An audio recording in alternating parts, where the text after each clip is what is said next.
Hello to all my friends. Glad to have you back for Meatless Monday. Today we are making a tomato sauce and I'd like to show you just more or less what I'm going to do with mine. Over here I have the cashews soaking in boiling water.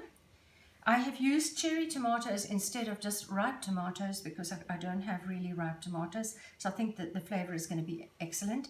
I'm also going to add a little bit of chopped up sun-dried tomatoes, which give a beautiful flavor.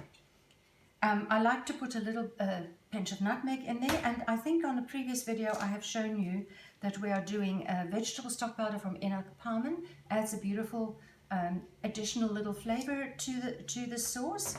And if you click on the link in the recipe about nutritional yeast, I'll show you all kinds of different nutritional yeasts that you can be using.